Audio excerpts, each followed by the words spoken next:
वटपौर्णिमा. वटसावित्री ही भारतीय संस्कृतीतील पतीपत्नीच्या अतूट प्रेमाची आणि समर्पणाची साक्ष आहे. सत्यवानाच्या अल्पायुष्य आयुष्याला आपल्या निस्सीम भक्ती आणि बुद्धीच्या जोरावर यमराजाकडून परत मिळवणाऱ्या सती सावित्रीची ही प्रेरणादायी पौराणिक कथा खालीलप्रमाणे आहे. सावित्रीचा जन्म आणि विवाह. प्राचीन काळात मद्र देशात अश्वपती नावाचा एक धर्मशील राजा होता. अनेक वर्षांच्या कठोर तपश्चर्येनंतर त्याला एक कन्या झाली, जिचे नाव सावित्री ठेवले. सावित्री अत्यंत रूपवान आणि गुणवान होती. जेव्हा ती विवाहयोग्य झाली तेव्हा तिने स्वतःचा पती निवडण्यासाठी देशभ्रमण केले. प्रवासात तिची भेट द्युमत्सेन नावाचे अंध राजा आणि त्यांचे पुत्र सत्यवान यांच्याशी झाली. सत्यवान अत्यंत गुणी, पराक्रमी व वनवासी होते. सावित्रीने सत्यवानालाच आपला पती मानले. नारद मुनींची भविष्यवाणी.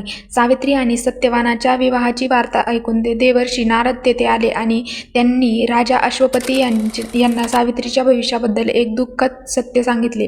नारद मुनी म्हणाले, सत्यवान अत्यंत गुणवान आहे, पण तो अल्पायुष्य आहे. विवाहानंतर बरोबर 1 वर्षाने त्याचा मृत्यू होईल. हे ऐकून राजा अश्वपती चिंतेत पडले आणि त्यांनी सावित्रीला दुसरा वर निवडण्यास सांगितले. मात्र सावित्री आपल्या निर्णयावर ठाम राहिली आणि म्हणाली, पती एकदाच निवडला जातो. सत्यवान चांगला असो वा वाईट, तो माझा पती आहे. सत्यवानाचा मृत्यू आणि यमराजाचे आगमन. विवाहानंतर सावित्री सत्यवानासोबत जंगलात राहू लागली आणि सासू सासऱ्यांची मनोभावे सेवा करू लागली. नारद मुनींनी सांगितलेला काळ जवळ आल्यावर सावित्रीने कठोर उपवास सुरू केले. अखेरच्या दिवशी सत्यवान लाकडे तोडण्यासाठी जंगलात गेला. तेव्हा सावित्रीही त्याच्या सोबत गेली. काम करत असताना अचानक सत्यवानाला चक्कर आली आणि तो खाली जमिनीवर कोसळला. काही वेळातच त्याचे प्राण गेले. यमदूतांनी सत्यवानाचे प्राण नेले, पण सावित्री त्यांच्या मागे मागे चालू लागली.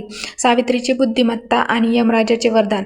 सावित्रीच्या निस्सीम भक्तीने आणि तिच्या पतिव्रताने प्रसन्न होऊन यमराज तिच्या समोर प्रकट झाले. यमराजांनी सावित्रीला सांगितले की सत्यवानाच्या आयुष्याची वेळ संपली आहे, तू माघारी जा. त्यावर सावित्रीने यमराजांशी धर्म आणि तत्वज्ञानावर अत्यंत विद्वत्तापूर्ण संवाद साधला. यमराजांनी तिला सत्यवानाचे प्राण सोडून इतर कोणतेही 3 वर मागण्यास सांगितले. पहिला वर सावित्रीने आपल्या सासू सासऱ्यांचे राज्य आणि सासू सासऱ्यांची दृष्टी परत मिळवून मागितली. आपल्या पित्याला पुत्रप्राप्ती व्हावी हे मागितले. तिसरा वर स्वतःसाठी 100 तेजस्वी पुत्रांची आई होण्याचे वरदान मागितले. यमराजाने प्रसन्न होऊन तथास्तु म्हटले. हे ऐकून सावित्री यमराजांना म्हणाली, हे यमराज, तुम्ही मला 100 पुत्रांचे वरदान दिले आहे, पण सत्यवानाशिवाय ते कसे शक्य आहे? सावित्रीच्या या चातुर्याने, निग्रहाने आणि पतिव्रता धर्माने यमराज अत्यंत प्रभावित झाले. त्यांनी आपली हार मान्य केली आणि शेवटी यमराजांनी सत्यवानाचे प्राण सावित्रीच्या स्वाधीन केले. सावित्री जंगलात परत आली आणि तिने वडाच्या झाडाखाली, ज्या झाडाखाली सत्यवानाचे शरीर ठेवले होते, त्या आपल्या पतीचे मस्तक आपल्या मांडीवर घेऊन प्रार्थना केली. यमराजांच्या कृपेने सत्यवान पुन्हा जिवंत झाला. त्या दिवसापासून पतीच्या दीर्घायुष्यासाठी आणि अखंड सौभाग्यवती राहण्यासाठी महिला वडाच्या झाडाची पूजा करतात. या कथेचा संदेश. पती पत्नीतील प्रेम, विश्वास आणि निष्ठा.